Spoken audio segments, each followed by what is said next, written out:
ধীরে আকাশে উঠছে।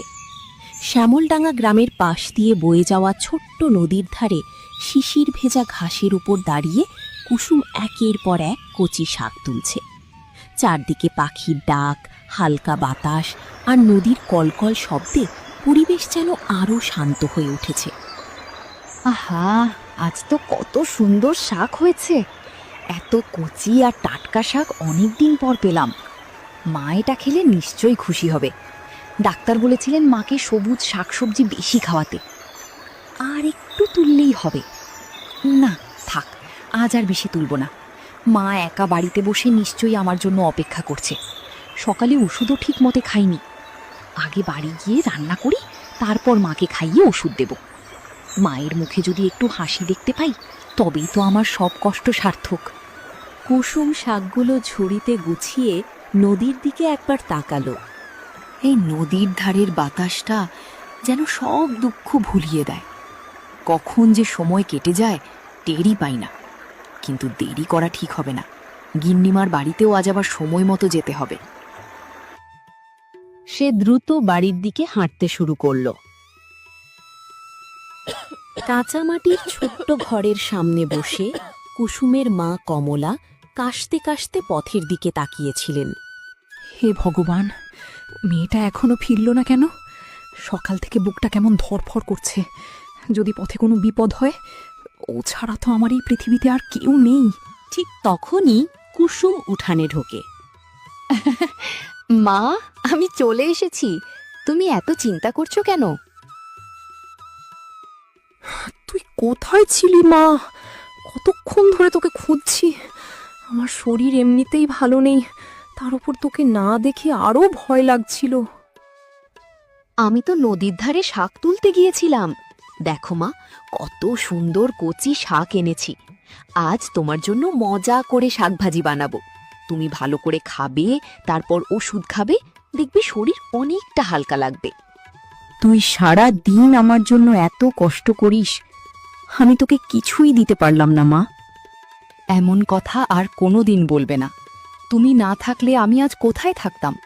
ছোটবেলা থেকে তুমি নিজের কষ্ট ভুলে আমাকে মানুষ করেছ। আজ যদি তোমার একটু সেবা করি, সেটা তো আমার কর্তব্য। কুসুম রান্না শেষ করে মায়ের সামনে ভাত আর শাকভাজি এনে রাখে। এই নাও মা, ভাত আর শাক ভাজা। গরম গরম খেয়ে নাও, তারপর সময় মতো ওষুধ খাবে। তোর রান্নার স্বাদ যেন অমৃত, কিন্তু খেতে গেলেই বুকটা কেঁদে ওঠে। মনে হয় এই বয়সে আমার মেয়ের হাতে কাজের ঝুড়ি নয়, বই থাকার কথা ছিল। তোরও তো অন্য মেয়েদের মতো পড়াশোনা করার, হাসি খুশি থাকার অধিকার ছিল। আমার সুখ তোমার সুস্থতার মধ্যেই আছে মা। তুমি ভালো হয়ে উঠলেই আমি পৃথিবীর সবচেয়ে সুখী মানুষ হব। কষ্টকে যদি ভয় পেতাম, তাহলে আজ এত দূর আসতে পারতাম না। ভগবান যেন তোকে সব সুখ দেন মা। তুই যেন সব সময় খুশিতে থাকতে পারিস। তোর মতো মেয়ে সবাই পায় না। খাবার শেষ করেই কুসুম দ্রুত জমিলা দেবীর বাড়িতে পৌঁছায়। জমিলা দেবী উঠানে দাঁড়িয়েই রেগে আগুন। এখন তোর আসার সময় হলো? এই সময়ে আসার মানে কি? প্রতিদিন একই অজুহাত। আমার বাড়িকে কি খেলাঘর ভেবেছিস? যখন খুশি কাজে এলেই হলো। আমার ছেলে সকাল থেকে না খেয়ে বসে আছে, এত দেরি করলে কাজের দরকার নেই। গিন্নিমা, মা খুব অসুস্থ। সকালে মাকে খাইয়ে ওষুধ না দিলে আরো অসুস্থ হয়ে পড়বে। বাড়িতে তো কেউ দেখার নেই, তাই একটু দেরি হয়ে গেল। আমি কথা দিচ্ছি, এখন থেকে আরো চেষ্টা করব ঠিক সময়ে আসার জন্য।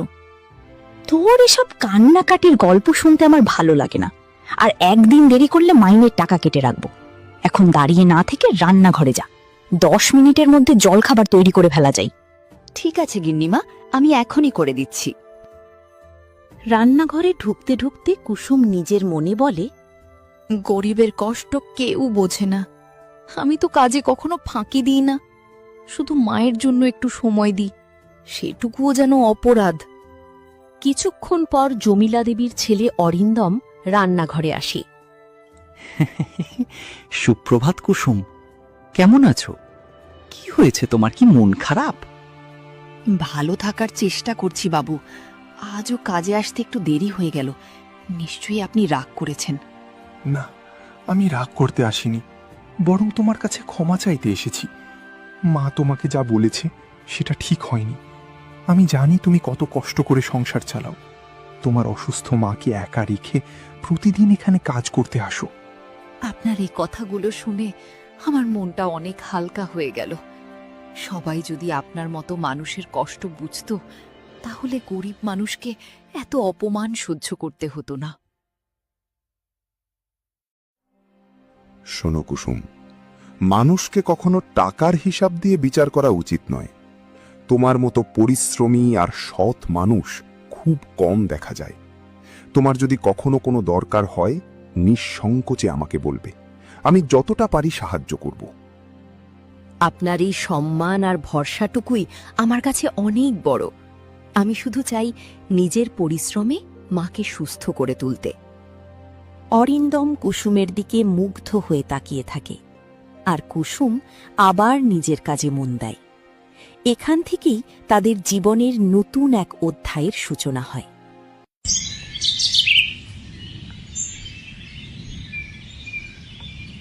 পরদিন খুব ভোরে কুসুম আবার নদীর ধারের পাশের জমি থেকে কয়েকটি কচি শাক তুলছিল। সে জানত জমিটা লাবণীর, কিন্তু গ্রামের সবাই জানত অসুস্থ মায়ের জন্য সে প্রতিদিন মাত্র অল্প কয়েকটি শাক নিয়ে যায়। ঠিক তখনই দূর থেকে লাবণী এসে চিৎকার শুরু করল। হেই কুসুম, তুই আবার আমার জমিতে শাক তুলতে এসেছিস? তোর লজ্জা বলে কিছু নেই? প্রতিদিন একটু একটু করে শাক তুলে নিয়ে যাচ্ছিস। এভাবে চলতে থাকলে তো আমার ক্ষেতই শেষ হয়ে যাবে। দিদি, আমি আপনার কোনো ক্ষতি করার জন্য আসিনি। শুধু অসুস্থ মায়ের জন্য 2-1 মুঠো শাক নিই। বাজার থেকে কেনার মতো সামর্থ্য আমার নেই। যদি এতে আপনার কষ্ট হয়ে থাকে, তাহলে আজকের পর আর কোনো দিন আপনার জমিতে পা রাখব না। অভাবের গল্প শুনিয়ে লাভ নেই। যার শাক খাওয়ার ক্ষমতা নেই সে এত শাক খেতে যাবে কেন? দরকার হলে টাকা দিয়ে কিনে খা।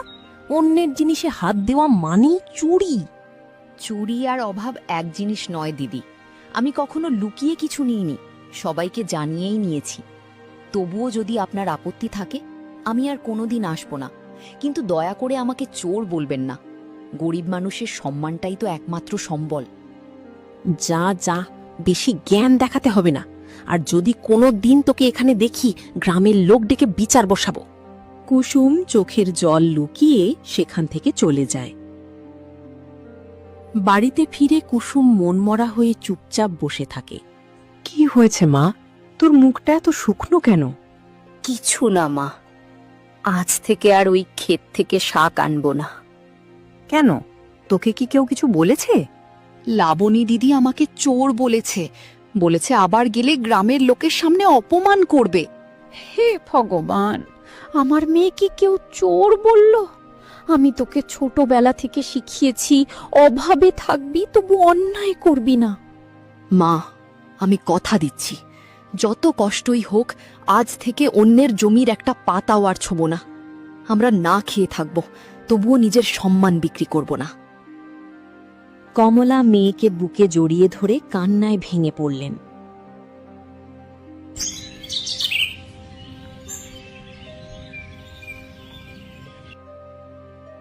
সেদিন বিকেলে জমিলা দেবীর বাড়িতে হঠাৎ হইচই শুরু হয়ে যায়।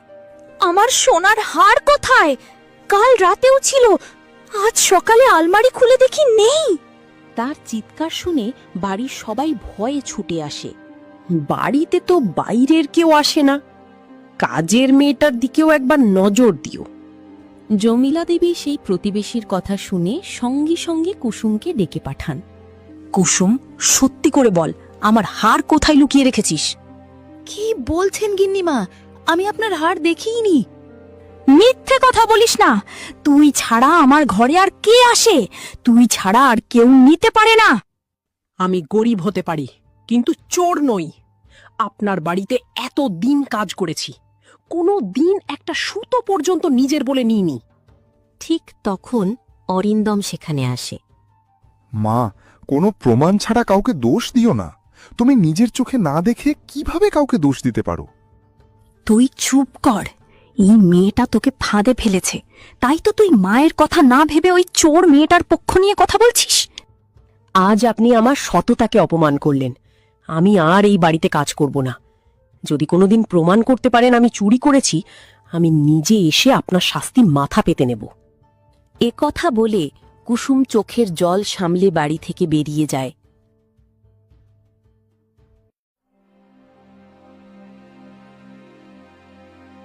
পরদিন সকাল থেকে কুসুম একের পর এক বাড়িতে কাজ চাইতে থাকে। দিদি, আপনার বাড়িতে কি কাজের লোক লাগবে? আমি সব কাজ পারি, রান্না, বাসন, ঘরদোর সব। তুই কি সেই কুসুম? শুনেছি জমিলা দেবীর সোনার হার চুরি করেছিস। না দিদি, আমি নির্দোষ। আমাকে মিথ্যা বদনাম দেওয়া হয়েছিল, তাই আমি ওই বাড়ির কাজ ছেড়ে দিই। আমরা কোনো ঝামেলা চাই না, তুই অন্য কোথাও যা। এভাবে সারা দিন কুসুম অন্তত 10টি বাড়িতে যায়, কিন্তু সবাই একই কথা বলে তাকে ফিরিয়ে দেয়। বিকেলে ক্লান্ত হয়ে সে বাড়ি ফেরে। মা, কেউ কাজ দিল না, সবাই আমাকে চোর ভাবে। আমাদের সংসার এবার কিভাবে চলবে? তোমার তো শরীর অসুস্থ, সময় মতো খাবার ওষুধ না দিতে পারলে কিভাবে তুমি সুস্থ হবে? মানুষের বিশ্বাস একবার ভেঙে গেলে তাকে ফিরিয়ে আনা খুব কঠিন মা।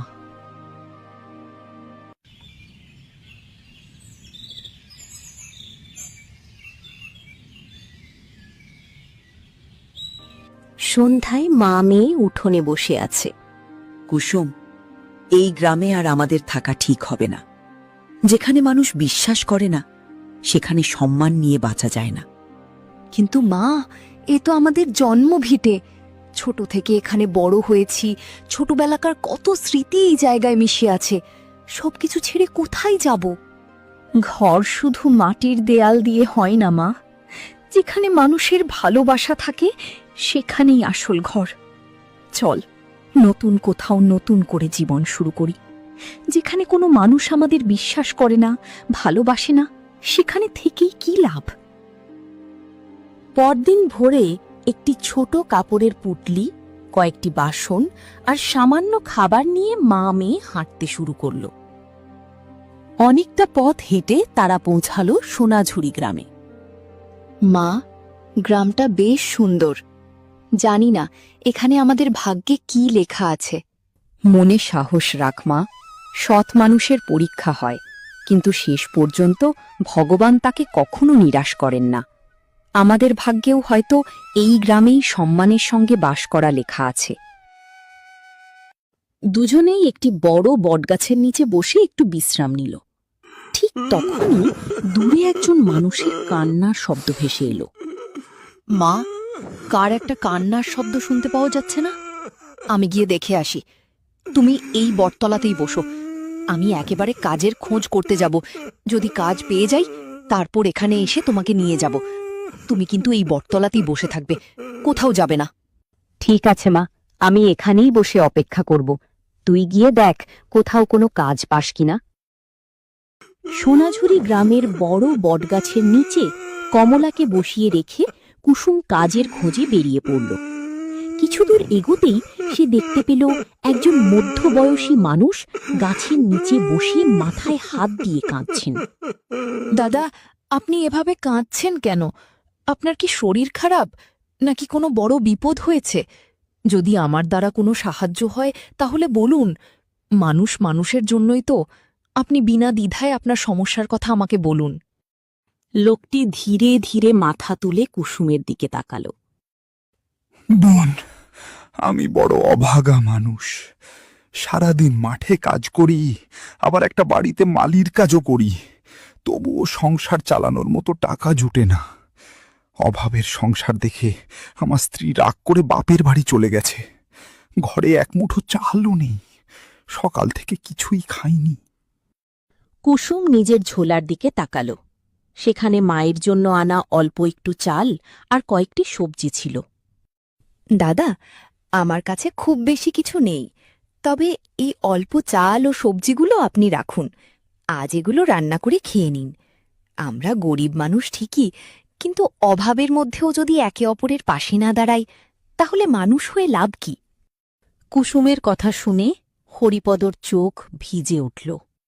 তুমি নিজের কষ্টের জিনিস আমাকে দিয়ে দিলে?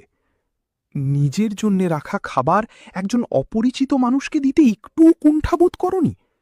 আজকাল নিজের লোকও এমন করে না। তুমি নিশ্চয়ই এই গ্রামের মেয়ে নও? না দাদা, আমি আমার গ্রাম ছেড়ে অসুস্থ মাকে নিয়ে নতুন করে কাজের খোঁজে এখানে এসেছি। আমার একটা কাজের খুব প্রয়োজন। হরিপদ কিছুক্ষণ চুপ থেকে বললেন, বোন, তোমার মতো সৎ মেয়ের কাজের অভাব হবে না। আমি এই গ্রামের জমিদার নীলমাধববাবুর বাগানের মালি। তার স্ত্রী সুবর্ণা দেবী খুব দয়ালু মানুষ। চলো, তোমাকে ওনার কাছে নিয়ে যাই। কিছুক্ষণ পর তারা জমিদার বাড়িতে পৌঁছাল। সুবর্ণা দেবী বারান্দায় বসে হিসাবের খাতা দেখছিলেন। মালকিন, এই মেয়েটির নাম কুসুম। খুব গরিব, কিন্তু মনটা সোনার মতো। নিজের খাবার আমাকে দিয়ে দিয়েছে। যদি বাড়িতে কোনো কাজ থাকে ওকে রাখবেন। সুবর্ণা দেবী কুসুমের দিকে স্নেহভরা চোখে তাকালেন। তোমার নাম কুসুম? কোথা থেকে এসেছো মা? মালকিন, আমি শ্যামলডাঙ্গা গ্রাম থেকে এসেছি। অসুস্থ মাকে নিয়ে এখানে আশ্রয় খুঁজতে এসেছি। আমি রান্না, ঘরদোর পরিষ্কার, কাপড় ধোয়া সব কাজ জানি। শুধু একটা কাজ চাই। আজ থেকে এই বাড়িতেই কাজ করবে। তবে একটা কথা মনে রাখবে, এই বাড়িকে কখনো পরের বাড়ি ভাববে না, নিজের বাড়ি মনে করে কাজ করবে। কুসুমের চোখে আনন্দের জল চলে এলো। মালকিন, আপনি শুধু আমাকে কাজ দেননি, আমার অসুস্থ মায়ের মুখে দুবেলা ভাতের নিশ্চয়তা দিয়েছেন। আপনার এই উপকার আমি কোনো দিন ভুলব না। কুসুম কাজ শুরু করার কিছুক্ষণ পরই পুরনো কাজের মেয়ে পারুল সেখানে এসে দাঁড়ালো। সেও এই বাড়িতে অনেক বছর ধরে কাজ করে। এই যে নতুন মেয়ে, এত আরাম করে দাঁড়িয়ে আছিস কেন? এখানে কাজ করতে হলে আমার কথা শুনে চলতে হবে। আমি সবার সঙ্গে মিলেমিশে কাজ করতে চাই। তুমি যদি কিছু শেখাও আমি খুশি মনে শিখব। পারুল ঠোঁট বাঁকিয়ে হাসল। আমাকে ভালো মানুষ ভেবে ভুল করিস না। এই বাড়িতে আমি অনেক বছর ধরে আছি। নতুন কেউ এসে আমার গুরুত্ব কমিয়ে দিক, সেটা আমি হতে দেব না। আমি কারো জায়গা নিতে আসিনি, শুধু নিজের কাজটা সৎভাবে করতে এসেছি। তাছাড়া আমার অসুস্থ মায়ের জন্য ওষুধ ও সময়মতো খাবারের দরকার। তাই আমার একটা কাজের খুবই প্রয়োজন ছিল। আমি আমার কাজটাই এখানে করতে এসেছি। ঠিক তখন সুবর্ণা দেবী সেখানে এলেন। পারুল, নতুন মানুষকে সাহায্য করতে শেখো। অহংকার মানুষকে ছোট করে দেয়। পারুল মুখ নিচু করলেও মনে মনে কুসুমের প্রতি আরও বেশি হিংসা জন্ম নিল। দিন কেটে যেতে লাগল। অল্প কয়েকদিনের মধ্যেই কুসুম তার পরিশ্রম আর ব্যবহার দিয়ে সবার মন জয় করে নিল। একদিন সকালে সুবর্ণা দেবী রান্নাঘরে এসে দেখলেন কুসুম ভাঙা একটি মাটির কলস নিজের হাতে মাটি দিয়ে জোড়া লাগাচ্ছে। আরে কুসুম, এটা তো ভেঙে গেছে। এটা রেখে কি হবে? ফেলে দিলেই তো নতুন একটা কেনা যেত। মালকিন, জিনিসের দাম শুধু টাকায় হয় না। যতদিন ব্যবহার করা যায় ততদিন যত্ন নেওয়াই ভালো। অপচয় করলে লক্ষ্মীও রাগ করেন। সুবর্ণা দেবী কুসুমের কথা শুনে মুগ্ধ হয়ে বললেন, তোমার মধ্যে শুধু পরিশ্রম নয়, বুদ্ধিও আছে। এমন মেয়েকে পাওয়া সত্যিই ভাগ্যের ব্যাপার। দূর থেকে সবকিছু দেখে পারুলের হিংসা আরও বেড়ে গেল। না, এভাবে চলতে থাকলে একদিন মালকিন আমাকে বাদ দিয়ে সব দায়িত্ব ওর হাতে তুলে দেবেন। তার আগেই কিছু একটা করতে হবে।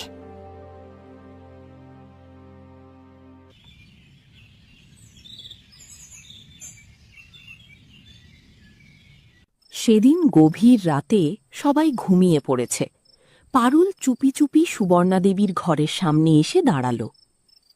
তার চোখে তখন ভয় আর লোভ দুটোই।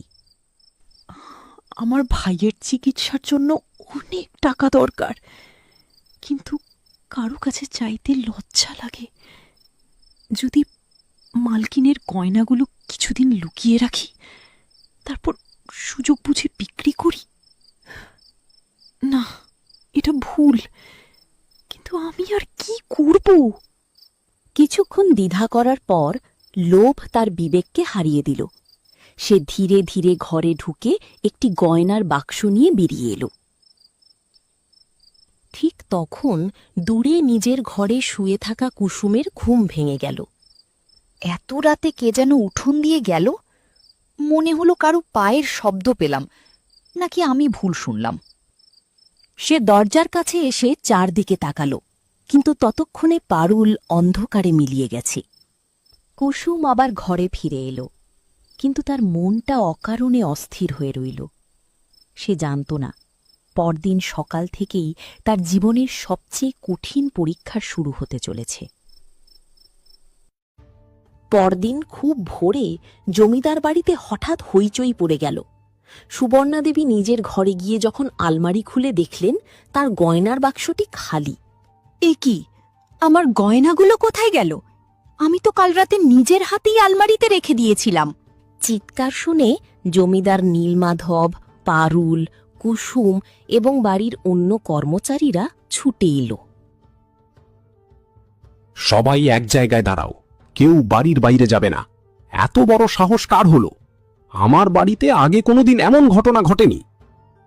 তিনি সবার দিকে একবার তাকিয়ে কুসুমের ওপর চোখ স্থির করলেন। কুসুম, তুই তো নতুন এসেছিস, তুই কিছু জানিস? না জমিদার বাবু, আমি নির্দোষ। আমি কোনো গয়না দেখিও নি। ঠিক তখন পারুল মুখে কৃত্রিম দুঃখের ভাব এনে বলল, বাবু, আমি কাউকে দোষ দিতে চাই না, কিন্তু কাল রাত পর্যন্ত সব ঠিক ছিল। আজ গয়না নেই, নতুন মানুষ এসেছে, তাই সবাই একটু সন্দেহ করছে। কুসুম অবাক হয়ে পারুলের দিকে তাকিয়ে রইল।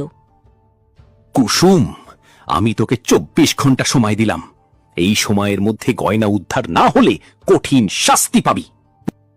সুবর্ণা দেবী কিছু বলতে চাইলেও স্বামীর রাগ দেখে চুপ করে গেলেন। কুসুম একা উঠোনের কোণে বসে ভাবছিল। একই জীবনে দুবার চুরির অপবাদ? না, এবার আমি কান্না করব না, সত্যিটা বের করেই ছাড়ব। গত রাতে আমি কারো পায়ের শব্দ শুনেছিলাম।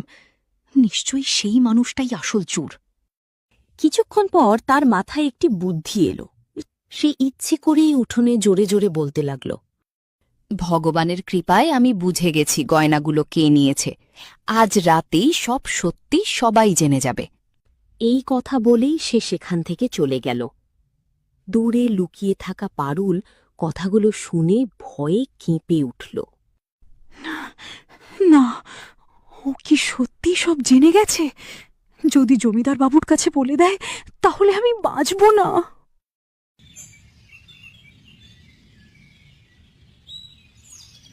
রাত গভীর হলে পারুল নিজেই কুসুমের ঘরে এসে হাজির হল।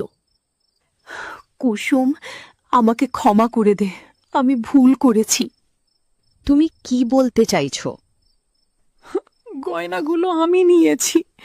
আমার ছোট ভাই অনেক দিন ধরে অসুস্থ, চিকিৎসার জন্য অনেক টাকা দরকার ছিল। কারো কাছে চাইতে লজ্জা লাগছিল, তাই ভুল পথে পা বাড়িয়েছি। অভাব মানুষকে কষ্ট দেয়, কিন্তু অন্যায় করার অধিকার দেয় না। তুমি যদি মালকিনের কাছে বলতে, তিনি নিশ্চয়ই সাহায্য করতেন। আমি জানি, কিন্তু তখন মাথা কাজ করছিল না। দয়া করে আমার নাম কাউকে বলো না। আমি তোমার নাম বলবো কিনা সেটা পরে ভাবব। আগে গয়নাগুলো ফিরিয়ে দাও। একজন নির্দোষ মানুষের ওপর দোষ চাপিয়ে রাখা সবচেয়ে বড় পাপ। পারুল কাঁদতে কাঁদতে লুকিয়ে রাখা গয়নার বাক্সটি কুসুমের হাতে তুলে দিল।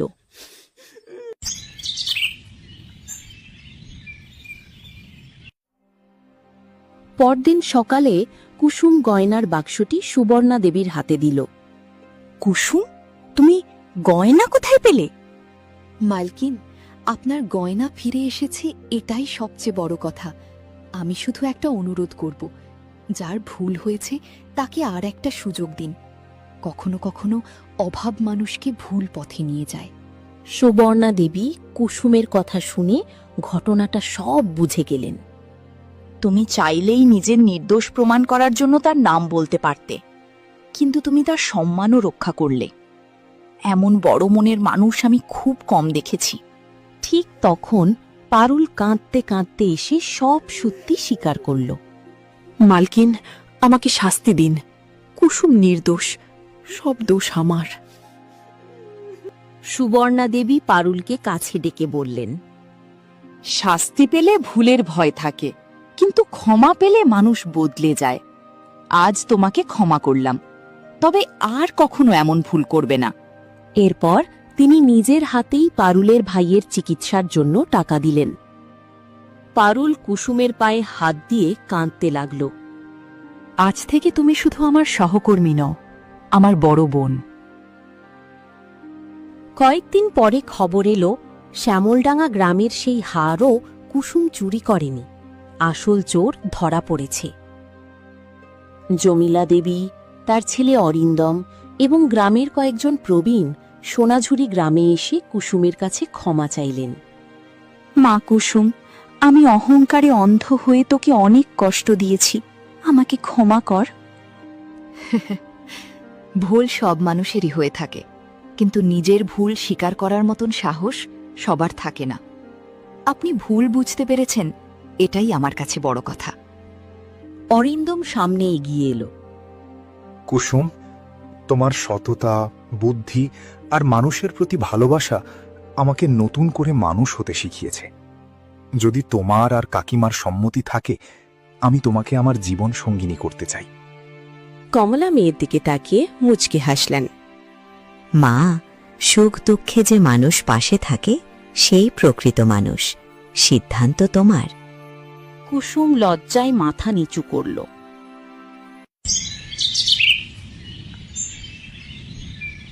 কুসুম ও তার মা শ্যামলডাঙ্গা গ্রামে তাদের নিজের বাড়িতে ফিরে যায়। কয়েকদিন পর দুই পরিবারের আশীর্বাদে খুব সাধারণভাবে তাদের বিয়ে সম্পন্ন হল। বিয়ের দিন সুবর্ণা দেবী কুসুমকে বুকে জড়িয়ে ধরে বললেন, মনে রাখবে মা, মানুষের আসল অলংকার সোনা রূপা নয়, তার সততা আর ভালো চরিত্র। কুসুম কখনো অন্যায়ের কাছে মাথা নত করেনি। অপমান, দারিদ্র্য আর মিথ্যে অভিযোগ সবকিছুর মাঝেও সে সততা, বুদ্ধি আর ক্ষমার পথ ছাড়েনি। তাই শেষ পর্যন্ত সে শুধু নিজের সম্মানই ফিরে পায়নি, মানুষের ভালোবাসা ও বিশ্বাসও অর্জন করেছিল।